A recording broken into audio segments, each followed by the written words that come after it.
What's up, everybody? Welcome to another Alchemy Monday. I'm joined by my co-host Eros. Up, Eros, tell them what they where they can find you and what you're doing.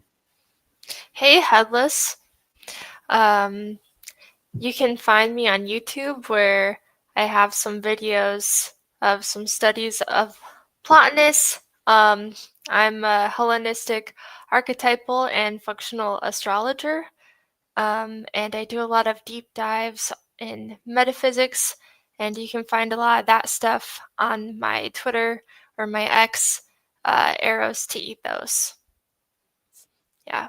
All right, and you know where you can find me. Let's get right into it. So this week, I wanted to do a little bit of experimentation involving Veda Austin's work. So if you guys aren't familiar with Veda Austin on Instagram, I highly suggest you give her a follow. She's got a bunch of really interesting videos about water and how water is kind of conscious. And you can start to see these images being frozen into water crystals.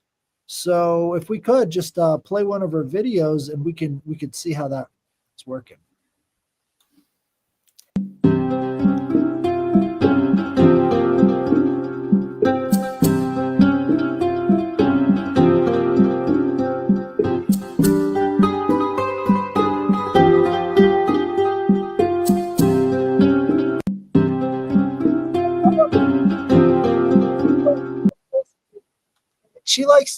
She likes to take them out just before they're fully frozen. And with my shitty freezer, they've been in there for an hour and a half, and I've put all of the names of the muses on there. So we're going to get right into it and see if there's anything we can see from the slides that I have frozen. So let's see. All right. So the first one we have up on deck is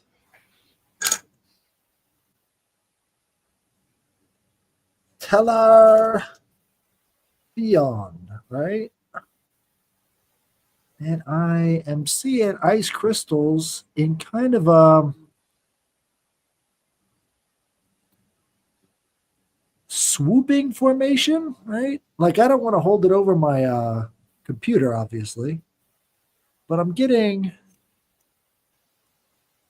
kind of a feathery feel from Telechthea. Telechthea. Let me see if I can pull up the name here real quick.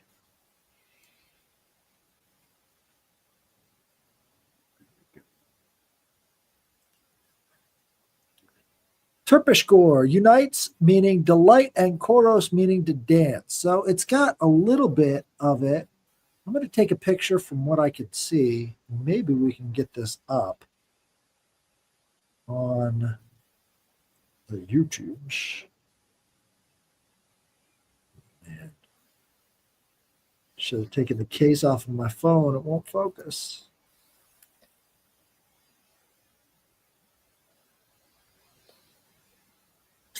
All right. That one's too full anyway, but we're going to try it. All right. So this one is Urania. Urania is one of the most important muses, right? So I wrote down the 9 muses' names along with Apollo and along with the word alchemy to see what kind of stuff we can have popping up with this sort of alchemical method.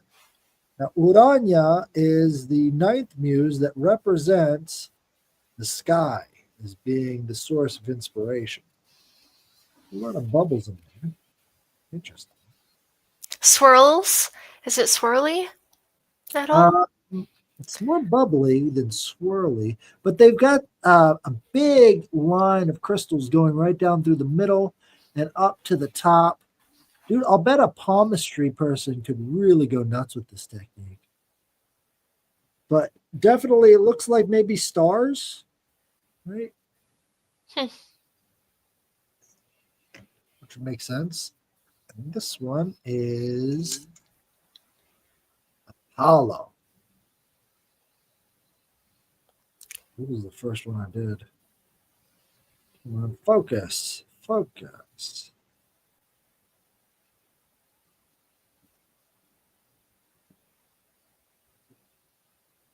Let me see here. really close to see what I can see. Apollo gets a little extra love in Alchemy. Really? Have you found any Apollo in alchemy? Because I haven't. I think that Apollo being the Lord of Light and being the center of all the muses, the nine muses, and then you've got Apollo, it's almost like the Kabbalah tree. And that's highly related. I'm looking for arrows. I don't see any arrows. I'm looking for harps. There might be a harp. Wait, which one are you looking at now? I'm looking at Apollo. Oh.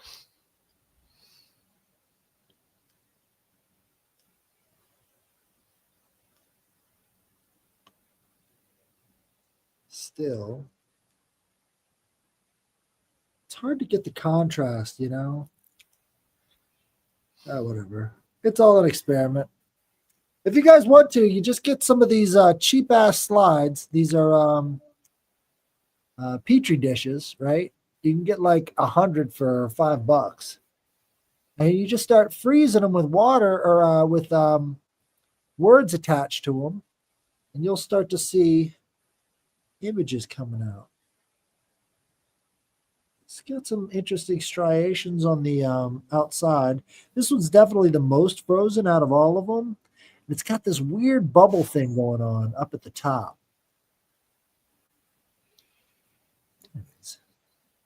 Just like one large bubble.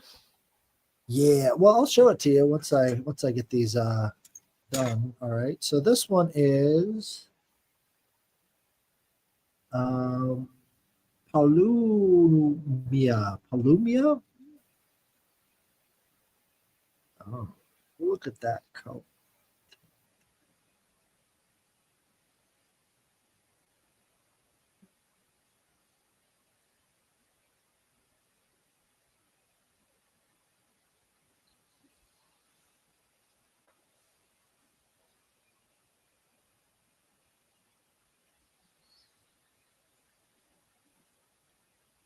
Now I was hoping to get any kind of inspiration coming from this to help me out with the alchemy work, which I think is it's sort of like a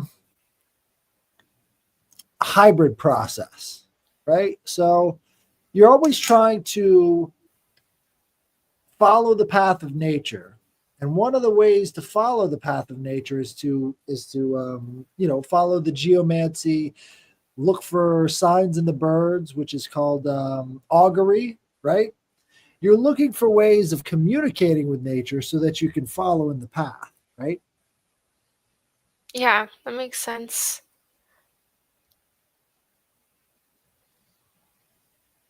Seems like a good way to do it. Well, that seems to be what the alchemists of old were talking about.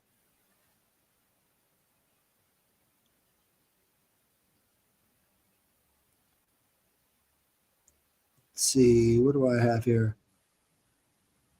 Melopomene is the comes from the Greek verb melpo, meaning to sing or celebrate with song and dance. Her name literally translates to the singing one. Looking for any kind of singing happening in that dish.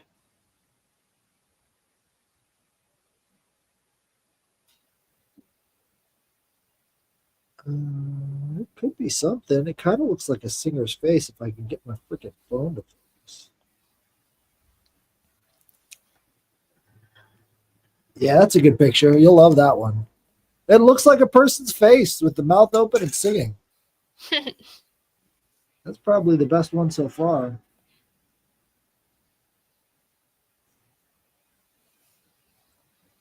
This one is euterpe, which combines you, meaning good or well, with turpo, meaning please or delight, meaning giver of pleasure or joy. Let us see. So a cupcake, maybe. If only we were so lucky. No, this one's more feathery. It's I don't really see any joy in this one. That's sad. Well, we got the singing one. Oh, come on. I'm gonna have to stack them somewhere else too. All right, we've got a couple more left. This one is Erato. Erato, that one, you should know that one. Erato shares the linguistic roots with arrow, signifying love or desire. So, let's see here.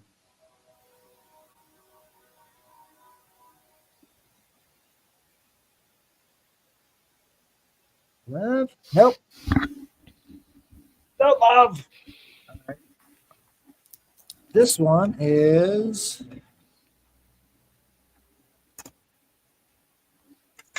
upside down. Calliope. Calliopea. Calliope, also one of the muses.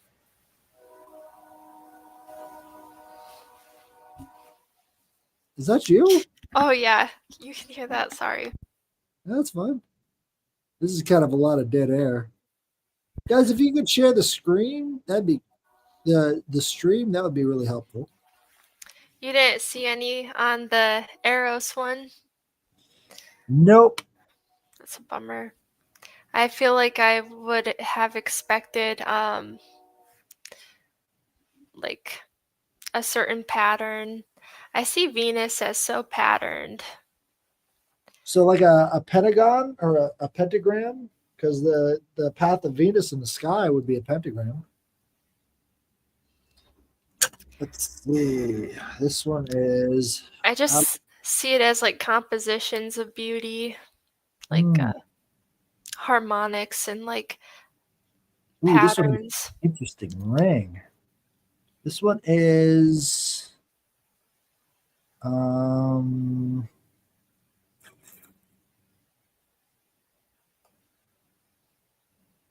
Alxemia. What is that? No, I have no idea. It's not listed. Oh, that's alchemy. All right, alchemia. Let's get the picture. There's a definite circle going on with this one. But we'll try this out a bunch of different ways. I think I'll probably not try and do it right before a podcast, but there will be pictures being shared on my Instagram. So if you're not following me on Instagram, you should be because I'm going to post all these up. But here we got the last one. Just going to be surrounded by dishes of water, starting to thaw. Cleo, also a constellation. Cleo meaning from the Greek verb Cleo, which means to make famous or to celebrate. Let's see, how are we celebrating? It's Cleo.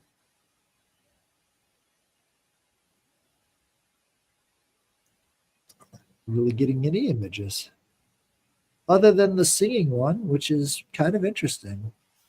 But I'll throw that singing one up and then you can see it as well. Let's go to photos.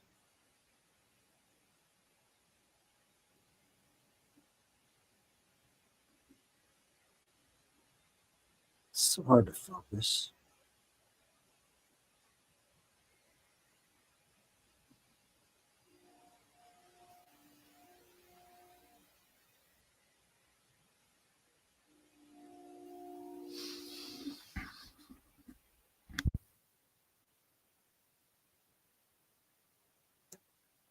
Let's see if you can see it.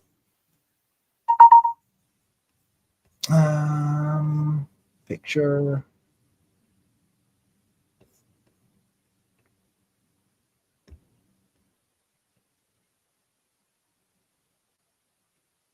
And of course, not coming through. Mm. I mean, I'm taking pictures with my phone. You'd think it would go right through to the, but no.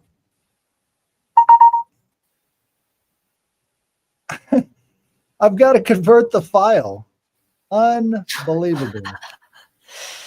Uh, All right, well, guys. Well, if you want, just go to my Instagram. I'll post these all later. But we got to get on to some of the readings. Do you want to start off with the Paracelsus as I try and get cleaned up without making too much of a mess? yeah, sure.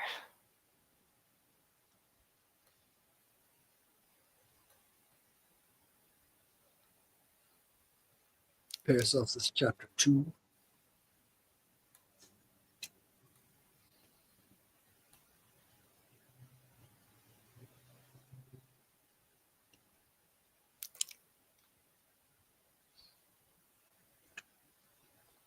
Do I not have it open? I definitely do.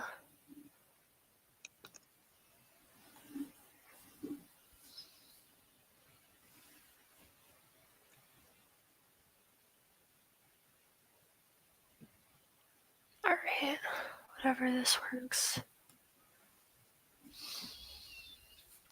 Okay.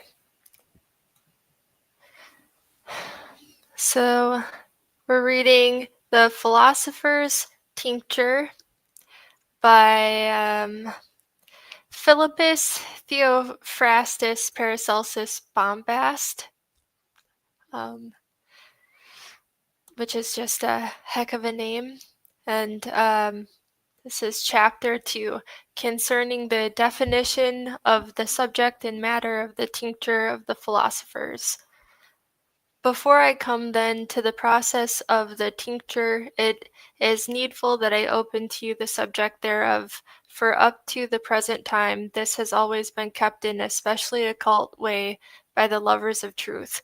So then the matter of the tincture, when you understand me in a spagirical sense, is a certain thing which by the art of Vulcan passes out of three essences into one essence, where it may remain.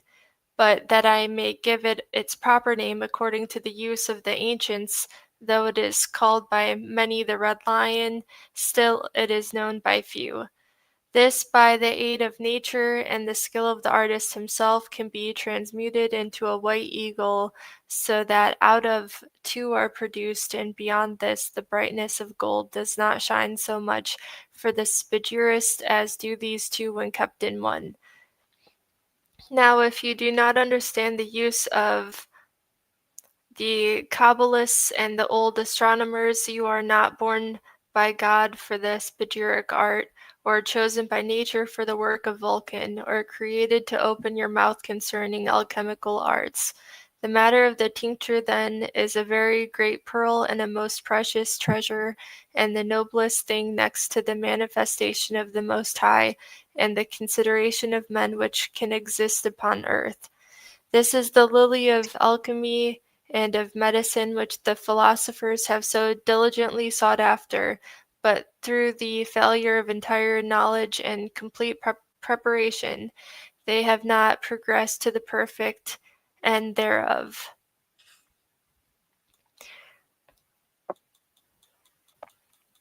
By means of their investigations and experiments, only the initial stage of the tincture has been given to us, but the true foundation, which my colleagues must imitate, has been left for me, so that no one should mingle their shadows with our good intentions.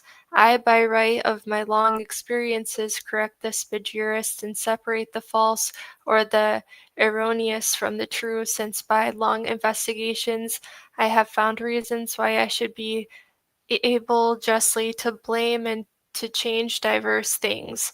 If indeed I had found out experiments of the ancients better than my own, I should scarcely have taken up such great labors as for the sake, the utility, and the advantage of all good alchemists. I have undergone undergone willingly. Since then, the subject of the tincture has been sufficiently declared, so that it scarcely could or ought to be exceeded in fidelity between two brothers. I approach its preparation, and after I have laid down the experiences of the first age, I wish to add my own inventions, to which at last the age of grace will by and by give its adhesion, whichever of the patriarchs, O sophist, you in the meantime shall have made leaders. So what do you get out of that section? A lot of esoteric sort of symbols. He's talking about the eagle. He's talking about the lion. Um, right, the red lion and the white eagle. I know there's a lot of it seems like there's some red-headed symbology in alchemy. Um, Not that I quite understand why or what that's going for, but I guess that's what it makes me think of. Um, the white eagle, I'm not sure. What about you? Do you? Well, he's sort of indicating placement within the flask by saying the white eagle, right? So this is up at the top of the flask, up around the top of the substance that you're working with, because it's an eagle, so it's going to be in the sky, right? And then you've also got the red lion. So this would be like the rubido phase of the alchemical work that he's talking about. So he's got these contrasting different stages that correspond to different images that you could find in these woodcuts. You'll find the white eagle over and over again with a bunch of different alchemists. So he's sort of giving you kind of like an indication of what you're going to be looking for throughout the process, but you're not really aware of how exactly they fit together. Yeah, it makes me think too of there's the four different stages of alchemy, right? And I know red might be the first stage and white the last stage. I'd have to look again. Well, there's albedo, which is the whitening, the negrito, which would be the blackening, the rubido, which would be the reddening, and then the Citrinus. vitrinus. There we go, the yellowing. Yes, indeed. So let's see. We can pick up But here. I think also Vulcan. Gotta mention Vulcan because he mentioned Vulcan like 5 times there.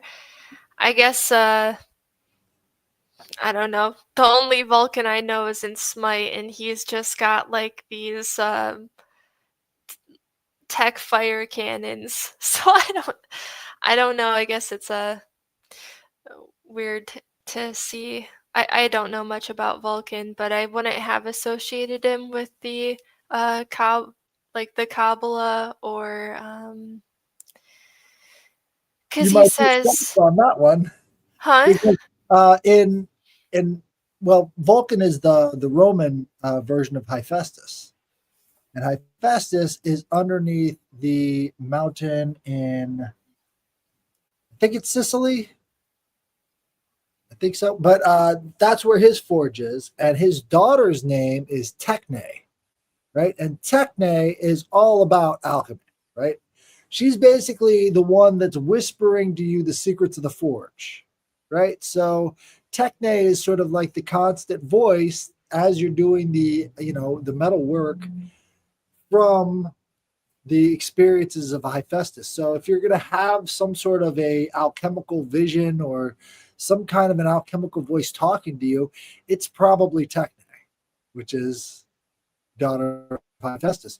Also, there's a strong association between Hephaestus and Yahweh, right? Because they talk about in Psalms that Yahweh is a volcano god, right? And so it's kind of out of place, but at the same time, it's like he's at the forge. He's a volcano god, and in all this poetry in Psalms, they make this reference to kind of a Hephaestus Yahweh.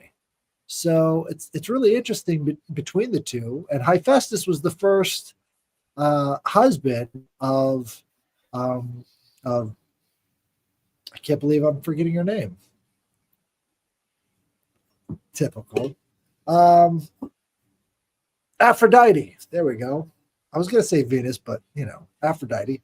And so he was the first husband of Aphrodite, and Aphrodite decides that she's going to go with Ares instead. And so she's cheating on Hephaestus with Ares. So the first thing that love does is goes out and finds war and starts banging him.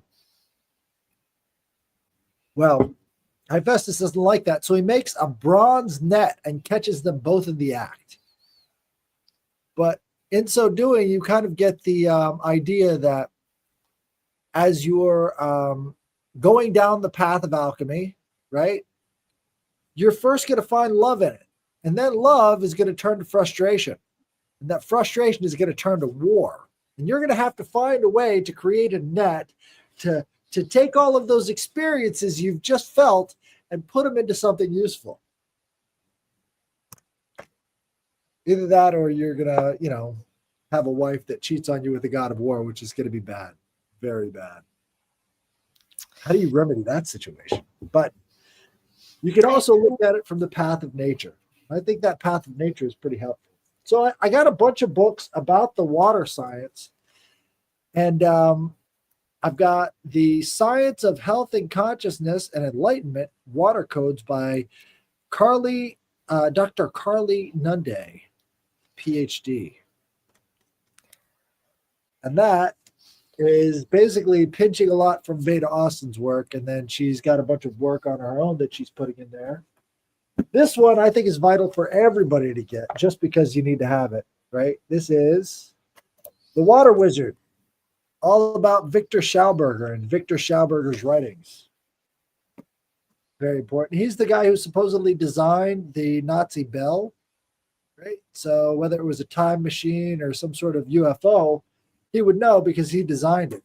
But he also wrote a lot about water, which is really interesting. And I also got Ley Lines and Earth Energies. Again, I kind of went on a spending spree, but I still haven't gotten my half-inch tubing for half-inch silicone tubing. Still waiting on that one, but that's why we don't have the Soxhlet set up, and I decided to go with the water experimentation instead. And it's first time playing with it, but I'm sure I can get better at getting some good pictures. The one that I did see in there was pretty clearly a person singing, or at least with their mouth open yelling, which I love to do. I love to yell while I'm in the car. And it used to be about anger, but now it's more about just trying to sing as loud as I possibly can, because there's something cleansing about that, And it would make sense that one would be the muse that came through, since there's a lot more emotion associated with that than a lot of the other ones that came through as sort of static, Interesting.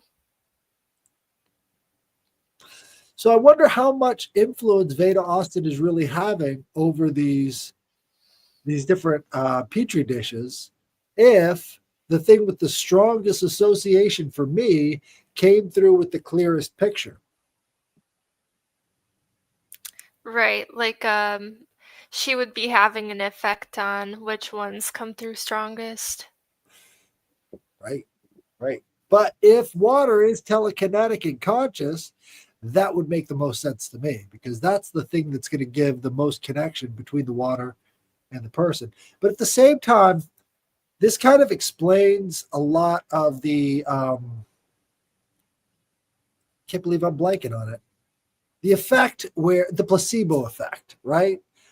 If you believe it and you've got a strong association, then the crystals in your body made out of this fourth phase of water, also a book you got to get, Fourth Phase of Water, amazing book. It's all about structuring the water yourself, right? Because if you could structure your own water to be beneficial to all of the cells and everything else just by believing it, holy fuck. I mean, that's Spontaneous healing, as the doctors call it.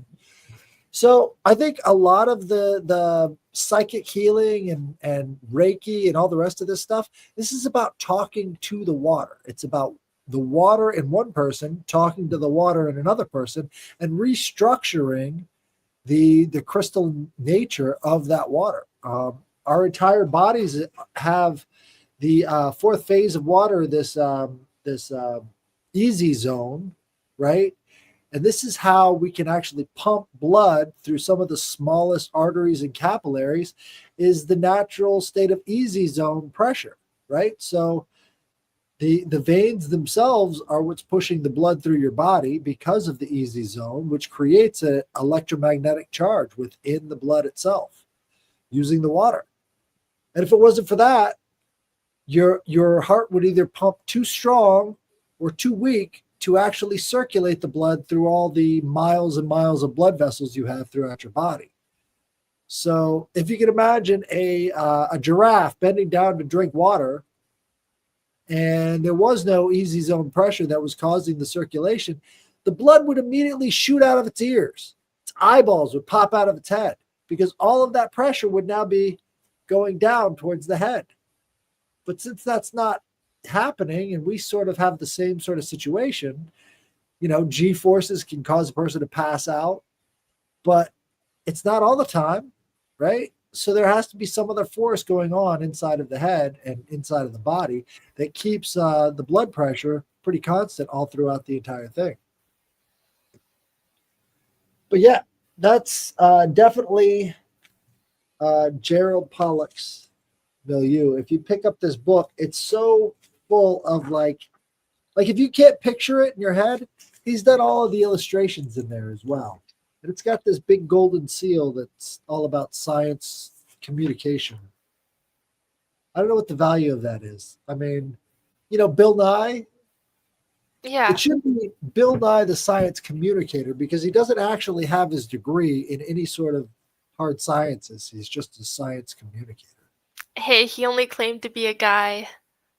That's true. Later on, after his show was over, now it's Bill Nye, the undeniable expert of everything, because he was a science guy back in the day. Don't you remember, millennials? He was a science guy at one point. Bill. Yeah. PBS used to have some solid shows. I mean, like back then, it was just sciencey stuff, and if you like sciencey stuff, that's what you would watch. They also had that show Wishbone. Do you remember that? Where this dog was like part of all this literature, and they made him like the main character in all of these different stories. It's kind of funny.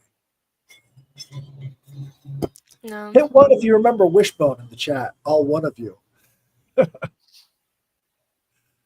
But let's see here. We're at about 33 minutes, so we can probably cut it there. Guys, remember to share the show, get other people interested. Maybe we can do more with the Soxolite next time when I get that half-inch silicone tubing. But until then, I think we will leave it there. What do you think? Sounds good. All right.